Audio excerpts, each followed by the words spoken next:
Good morning, Lagos. Good morning, Nigeria. Good morning, wherever you are listening from. This is Follow the Money, brought to you by Nairametrics. Of course, I remain Ugodre Obichuku, and I anchor this show. We do this every Monday morning, 8 to 8:30. So, in case this is the first time you are joining, I don't know where you're listening from. Are you at home? Are you in your car on your way to work? Or are you at work? Just stay glued, because it's about to be a very exciting episode. Of course, we're going to be discussing the stock market like we always do. This is one show where we focus mostly on markets, how to make money. That's why it's called Follow the Money. So if you follow this show, you're essentially following the money, because we give you the information that you need to get ahead of the curve. That's all you need. You know, in this world of capitalism, information is gold. So those who have information typically know how to get value out of it.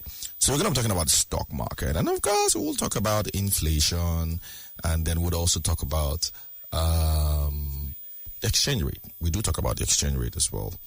Go into some company results, and then we might likely have a special guest. So stay glued, stay tuned. That guy can be a bit controversial, but we're going to have him on the show. We want to discuss like the economy in general. Focus mostly on how do we attract FDIs. You know, should we be more sympathetic to FDIs, or should we just treat them as just people who are here to take advantage of us as Nigerians? So we'll talk about that if time permits.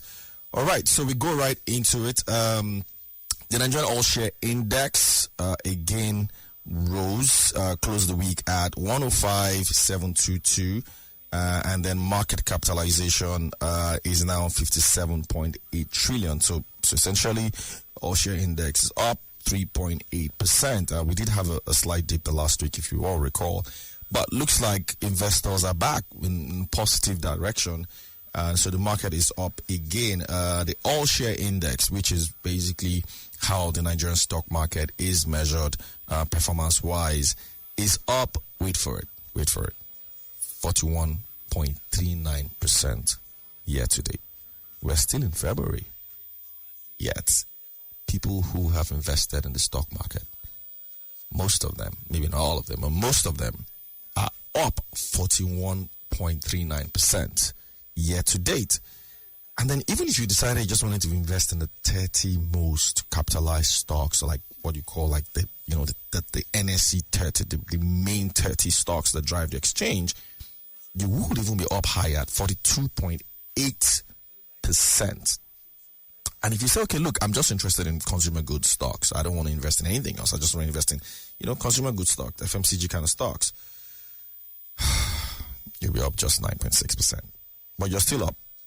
But those who invest in the premium index, there are no more than like 5 or 6 stocks there that like the heavyweights, the likes of the Dangote Cements, the MTNs, the Zenith Banks, like those heavyweight stocks, they are up 51% year to date. So if you just say, you know what, I don't want Wahala, I don't want to invest in so many stocks, I don't have a lot of stocks in my portfolio, I just want this group of stocks, not more than 8 of them, heavyweights that everybody knows, solid brand, they make profits, they pay dividend all the time, you're going to be up 51%. So this is not one market you want to sleep on. You want to pay attention to what is happening.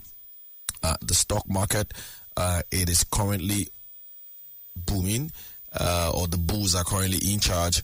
In case you're wondering why, because you tend to think that, you would say, oh, look, the main market, that's the streets. Things are pretty rough on the streets. The economy doesn't seem to be doing well. So what the heck are these guys in the stock market seeing that we are not seeing? Well, stock market is often a bellwether, and investors see things differently. Most times they, like I had mentioned on this show before, they think that when you dollarize a lot of these assets, they're actually quite cheap. And so they assign what they think is the right values to the stocks. And in some cases, too, it's just market makers. There are some people in the market who believe in the market and typically invest in the market, and they create some kind of liquidity and interest and, to an extent, excitement. And so that keeps the market going up. There are opportunities still in there, so perhaps if you don't know what these opportunities are, look out. You might want to speak to your investment advisor or your stockbroker, or maybe subscribe to our newsletter, and then you could see some of the stocks that we have on our radar. which is one thing I'm going to bring in on this show very soon. Stocks on my radar. This is just stocks that I'm looking at as potentials for investing or potentials for maybe divesting. My personal opinion, though. Well, during the week we did have top 10 gainers and losers, and among the major gainers was Geregu Power PLC. That stock did 33% this week alone. If you bought that stock when it debuted, because it was one of the few stocks that was recently listed. It was listed, I think, 2 years ago, 2022. If you bought that stock when it was when it just came on, it was trading at about 100 naira plus at that time. You know what what the price is currently today? 900 naira. Yeah, 900 naira. So that's like 1,000% thereabout. Incredible. So it's up 33% this week alone, and it's currently one of the members of the suite, which is the stocks worth over 1 trillion. So it's worth close to 2 trillion, if not even more, currently. So that stock was one of the major gainers. Another major gainer, which incidentally also debuted a few years ago too, Boa Foods. Boa Foods was up 20%. Or 21% last year, last week, 20.82% to be precise. So that stock is also doing pretty well for those who own it. Considering that it's a FMCG stock. FMCG stocks haven't been doing too well, but good enough. This is doing well. And then among the top gainers as well, where other penny stocks. Don't want to dwell too much on penny stock, but let me go into some of the major stocks that are here as well. Airtel did 10%. Week to date, Airtel is now 2,200 naira per share. Airtel is a member of the suite. That stock worth over 1 trillion. FBN Holdings also did 9.8%, so 28 naira. Watch out for this stock today. This week, watch out for that stock because these banking stocks, they tend to go in one direction. So when they're going up, they're going up. When they're going down, they're going down. So you want to watch out for this because it looks like it's in the ascendancy. And then you have Seplat Energy. Seplat, being a member of the suite for like 3 years now, up 9.6% last week. And of course, we also had, losers. So apart from a number of penny stocks that are in the losing category, I just want to focus on some of the major ones here. Flour Mills Nigeria PLC did 12.25% in terms of drop, and they lost 12.25%. Unilever also lost 10.8% during the week as well. So the two major stocks there. But one that caught my attention was Mikio. Mikio got listed just last week. Seemed to be struggling. I think when they came on board initially, they were doing quite well in terms of share price appreciation. But now we're seeing, could it be maybe a bit of correction? Because it did drop 10% to 9.72 naira. So that is it for gainers and losers and how the stock market performed last week. It's interesting to know if you made money last week from the stock market or if you lost money. If you did, you can send us a tweet or send me, maybe just DM me or send me a message. Let me know what that felt like. And then we'll move on to one of the other major news that happened during the week. Nigeria's inflation rate. Yeah, inflation rate hit 29.9% for the month of January. It kind of looks like we're in that 30% region now, which is one of the highest inflation numbers we've seen in this country. So it was an increase from 28.9% for December last year. So I do hate inflation. If you follow me a lot and you've heard some of my commentary on the economy, inflation is one thing that I hate, and I think people need to pay a lot of attention to inflation. I know we tend to pay a lot of attention to markets, to Forex, but inflation is one thing that you got to pay attention to because it drives everything that is bad about an economy. When your inflation rate is very high, everything tends to go awry, and that's the problem. Even for the exchange rate, because the further or the higher inflation numbers are, the weaker the currency. That's just it. It's just simple math, because that's how inflation works. Remember, or that's how currency exchange works. Because currency exchange or exchange rate is basically your currency versus another person's currency. And what determines whether your currency gains value over that person's currency is mostly inflation, right? Because if your inflation is low, then that person, if that other country wants your currency, they will consider that. So where your inflation numbers continue to weaken, then your currency, when your inflation numbers continue to rise, then your currency weakens. It's just pure economics. And that is one major challenge that I have. And the government knows this. Even the central bank governor said it, that the only time that we're going to see currency stability is when inflation numbers start to fall. So what do we need to do to get inflation numbers down? That is the key question. And there's just a number of things that I guess the government is looking at. They've decided to raise interest rates. So right now, if you're invested in treasury bills or you're investing in bonds, you're likely going to see yields go up. In fact, treasury bills went from 11% to about 19%. I think that was 2 weeks ago when they had the auction. So you get more investing in treasury bills now than ever. So what are they trying to do? They're basically trying to mop up money supply and reduce the speed of how hot inflation is at the moment, because they know inflation is such a big issue.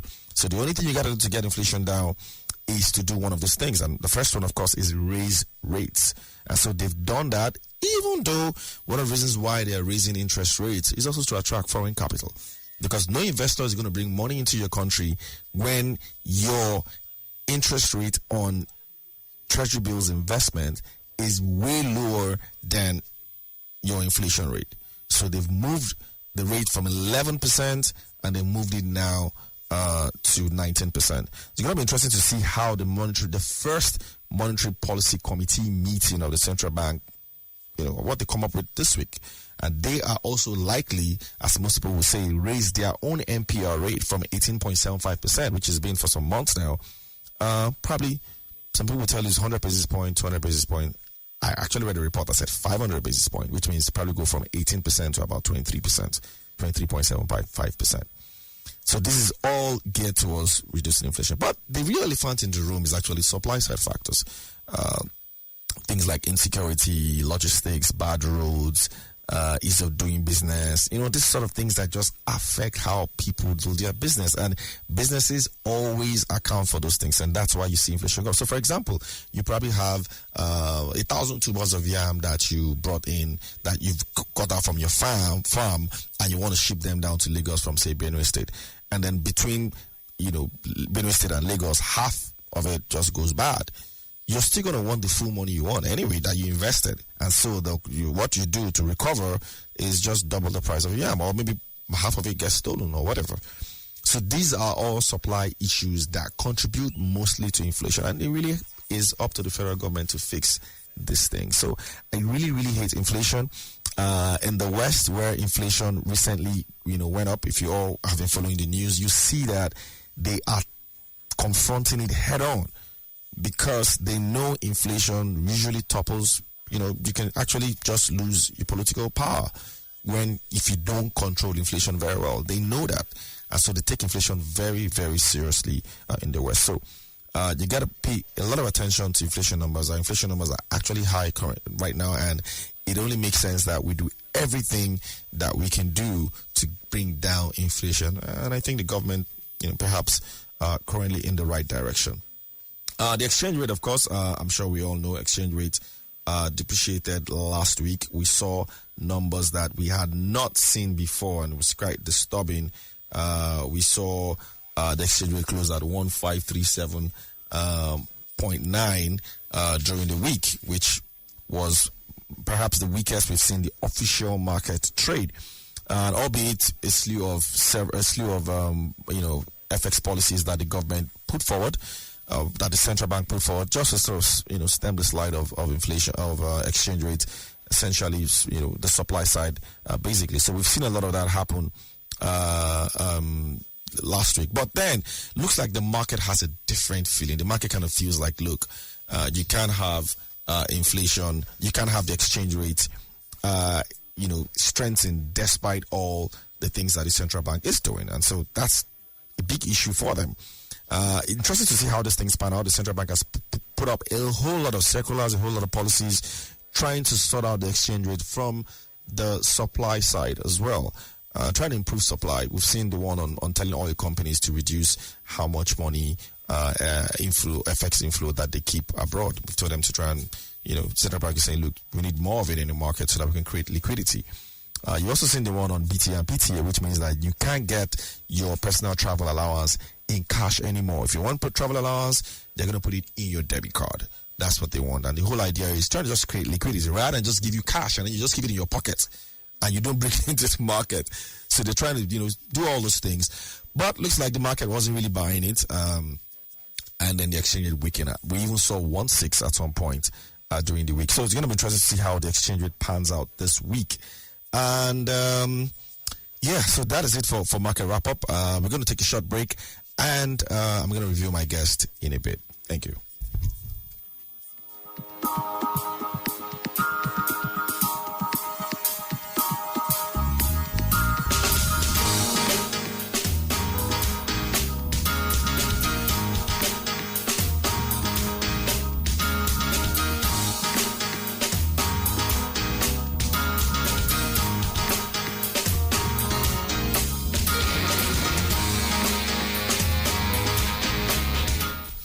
All right. Welcome back. My God.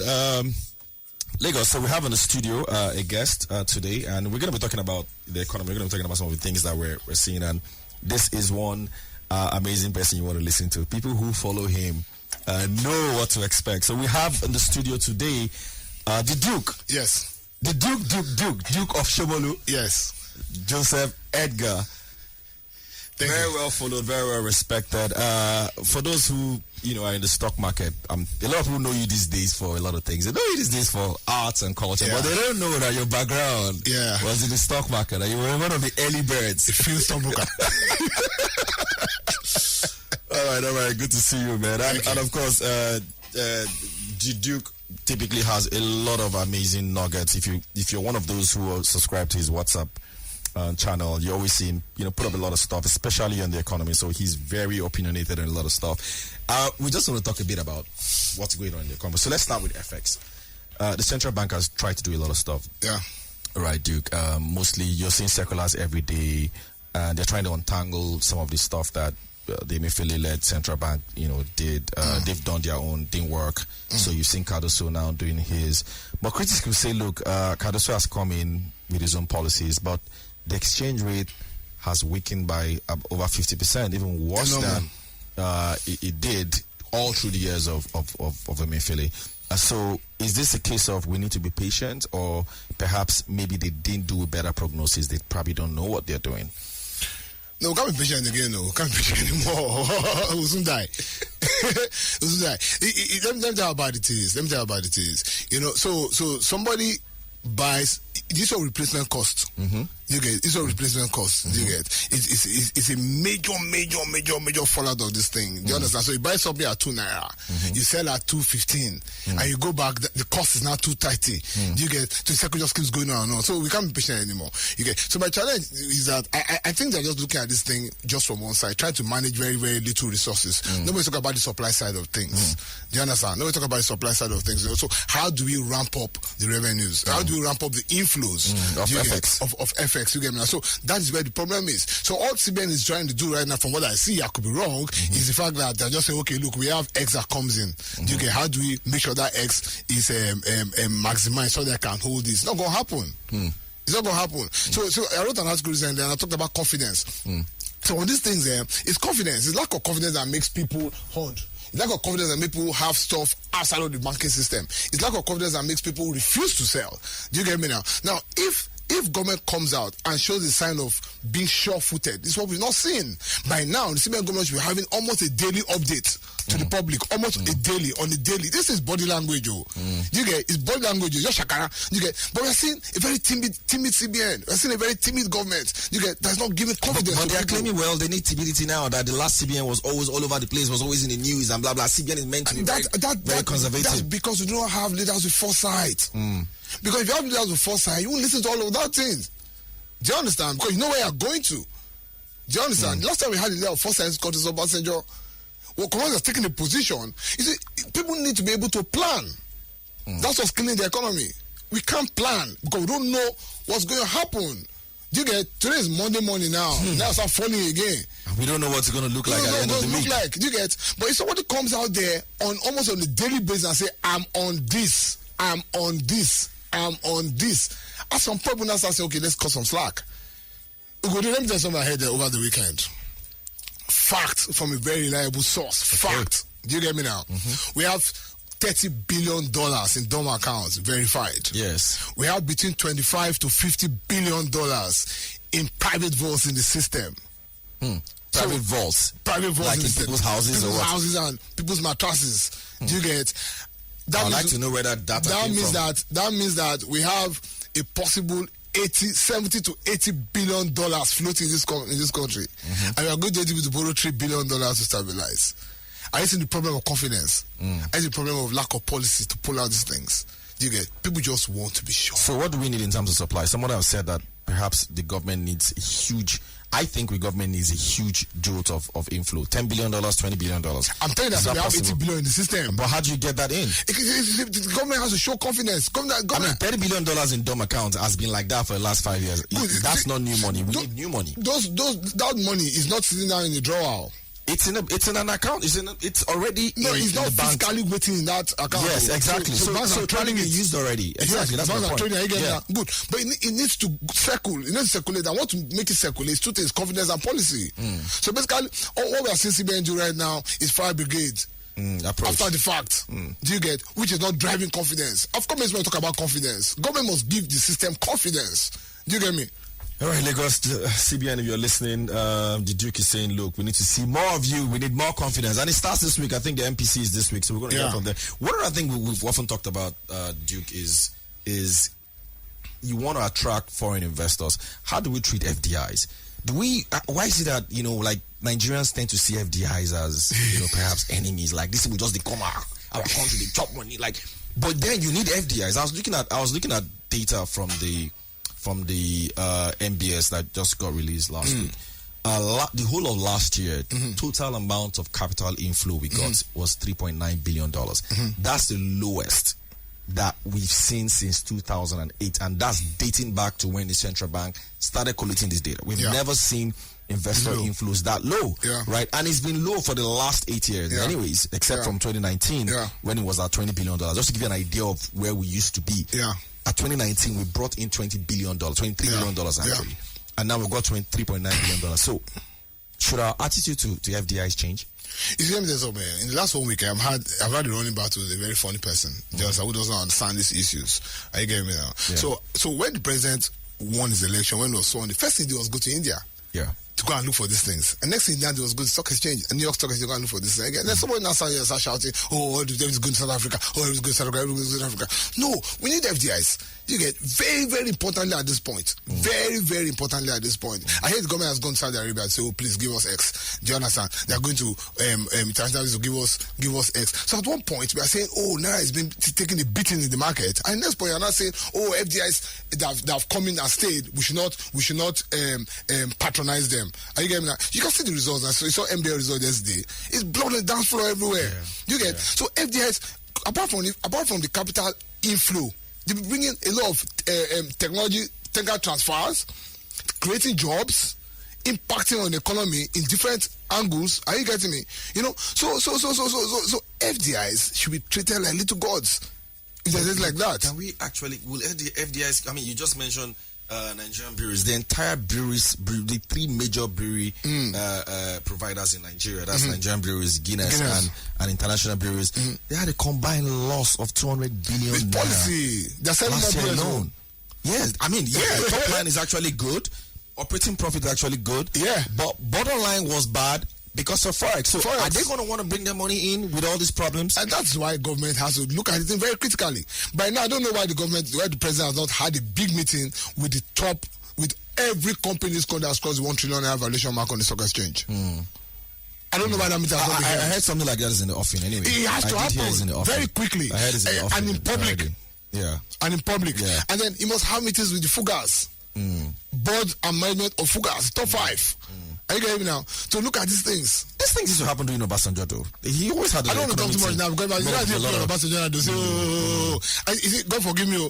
That's the last president we've had. Do you get? Because you see, this thing is body language. This thing is confidence. This is Shakara.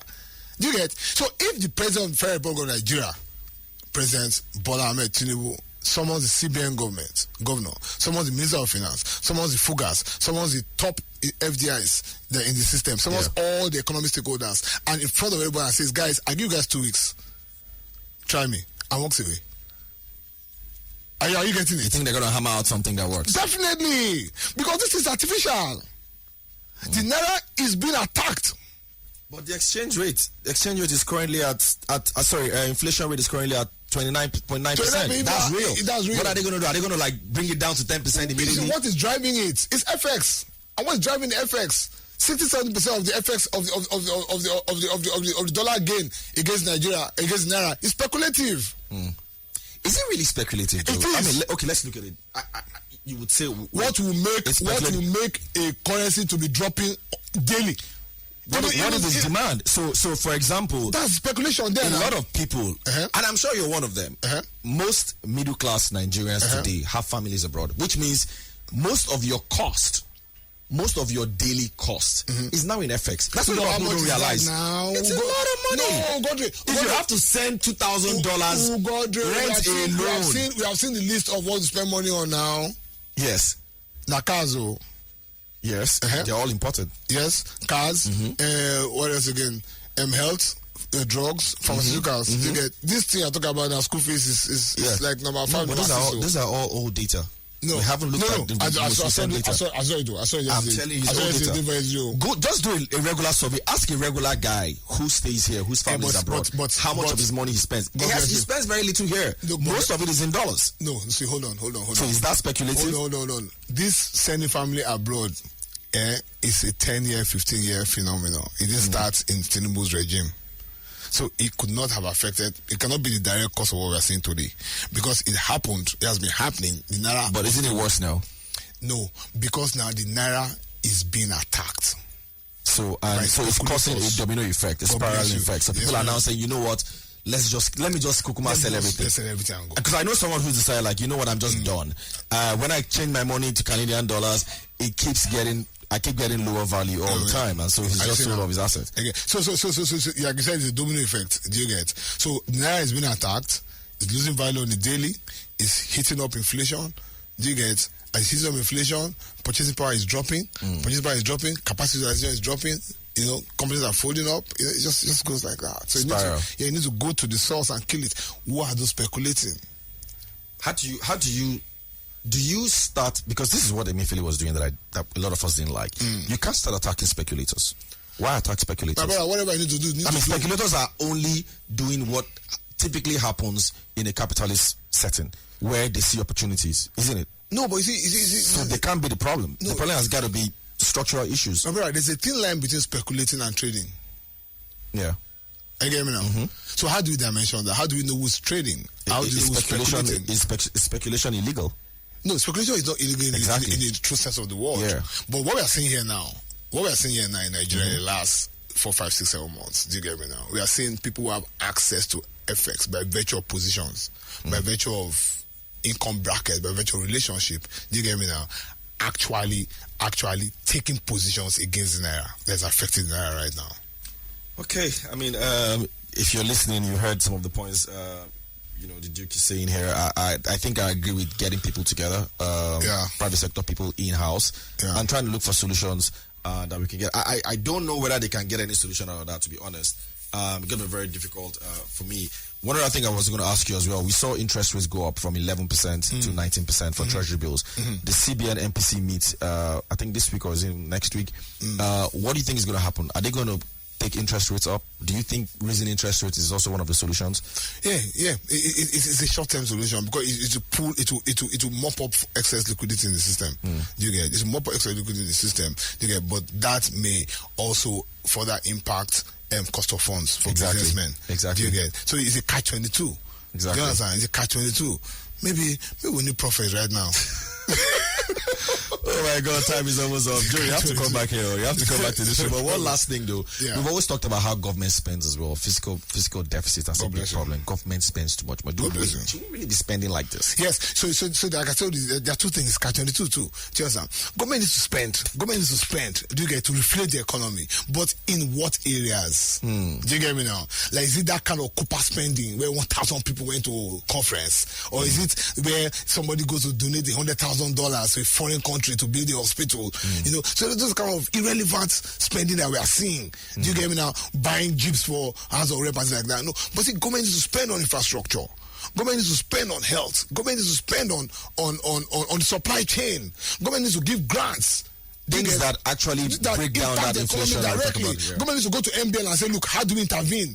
Government needs to go to pharmaceutical industries and say, look, how do we intervene? Government needs to pump in money into the economy, not lifestyle, pseudo lifestyle. What we're seeing here now. All right, Lagos.